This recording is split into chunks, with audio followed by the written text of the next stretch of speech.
Mat பண்ணதுக்கப்புறம் ஆண் ஆக்டோபஸும் முட்டை விட்டு குட்டிங்க பிறந்ததுக்கப்புறம் பெண் ஆக்டோபஸும் செத்துருங்க. ஆக்டோபஸோட மூளைக்கு பக்கத்தில் தான் இந்த ஆப்டிக் கிளாண்ட் இருக்கும். அதுதான் ஆக்டோபஸோட வாழ்வையும் சாவையும் கண்ட்ரோல் பண்ணுற ஒரு ஹார்மோன். மேட்டிங் முடிஞ்சதும் இந்த ஆப்டிக் கிளாண்ட் செக்ரேட் ஆகும். அது மூளைக்கு சிக்னல் அனுப்பும், போதும்பா ஆஃப் பண்ணிக்கலாம் அப்படின்னு. பசியை மறக்கடிச்சு செல்ஸ் ரிப்பேர் ஆகிறத நிறுத்தி கண்ணுக்கு முன்னாடியே சாப்பாடு இருந்தாலும் அது ஆக்டோபஸ் சாப்பிடாத மாதிரி பண்ணிடும். இதனால் இம்யூன் சிஸ்டம் கொலாப்ஸ் ஆகி காயங்கள் ஆறாமல் எடை குறைஞ்சி ஆக்டோபஸ் செத்துரும். சிலது அதுங்களே காயப்படுத்திக்கிட்டு சீக்கிரமாக இறக்குங்க. இதெல்லாம் எதுக்காக அதுங்க பண்ணுதுங்கன்னா அடுத்த தலைமுறை வாழணுன்றதுக்காக.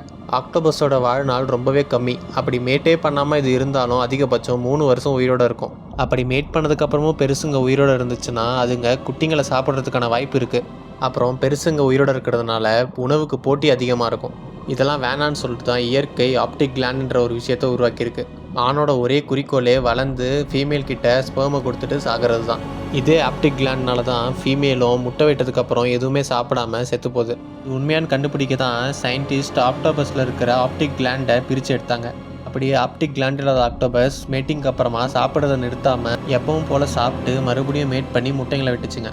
அதனால ஆக்டோபஸோட வாழ்க்கையை மேட்டிங்க்கு அப்புறமா தீர்மானிக்கிறது இந்த ஆப்டிக் கிளாண்ட் தான். இந்த உலகத்தில் எலும்புகளே இல்லாமல் வாழ்கிற ஒரு சில உயிரினங்களில் இந்த ஆக்டோபஸும் ஒன்று. ஒரு சின்ன காயின் சைஸ் ஓட்டை கிடைச்சா கூட அது வழியாக பூந்து வந்துடும். இதுக்கு எலும்புகள் இல்லைன்றதுனால இது இந்த ஷேப்பில் தான் இருக்குன்னு சொல்லிட்டு நம்மளால் சரியாக சொல்ல முடியாது. சொல்லப்போனால் இதுக்கு ஒரு ஷேப்பே கிடையாது. என்னதான் ஆக்டோபஸோட மூளை அதோட ஒட்டுமொத்த உடம்பை கட்டுப்படுத்தினாலும் அதோட 8 கைகளை கட்டுப்படுத்துறதுக்கு அதோட ஒவ்வொரு கைகள்லையும் சின்ன சின்ன மூளைகள் தனித்தனியாக இருக்கும். ஒரு கையை வெட்டினாலும் அந்த கை ஒரு சில மணி நேரங்களுக்கு தனியாக சிந்திச்சு செயல்படும். ஆக்டோபஸுக்கு புதுசாக இன்னொரு கையும் வளரும். இது கலர் பிளைண்ட்னஸ். இதுக்கு நிறங்கள்லாம் தெரியாது. எல்லாமே பிளாக் அண்ட் ஒயிட்டில் தான் தெரியும். ஆனால் ஷேப்ஸ்லாம் நல்லா தெரியும். இதால் நிறங்களை பார்க்க முடியலனாலும் கல், பவளப்பாறை, மண் மாதிரி அதோட கலரை மாற்றி ப்ரெடேட்டர்ஸ்டேருந்து ஈஸியாக தப்பிக்க முடியும். அப்புறம் முக்கியமாக ஆக்டோபஸ்க்கு 3 இதயங்கள் இருக்கும். 2 கில்ஸுக்கு. நமக்கு எப்படி லங்ஸ் இருக்கோ அந்த மாதிரி தண்ணியில் வாழ்கிற உயிரினங்களுக்கெல்லாம் கில்ஸ் இருக்கும். அந்த கில்ஸ் தண்ணியிலேருந்து ஆக்சிஜனை பிரித்து பிளட்டுக்கு அனுப்புகிற வேலையை பார்க்கும். மிச்சம் இருக்கிற ஒரு ஹார்ட் தான் மெயின் ஹார்ட். அது ஆக்சிஜன் கலந்த ரத்தத்தை மற்ற பாடி பார்ட்ஸ்க்கு அனுப்புகிற வேலையை பார்க்கும். ஆக்டோபஸோட ரத்தம் நம்மள மாதிரி சிகப்பு கலரில் இல்லாமல் நீல கலரில் இருக்கும்.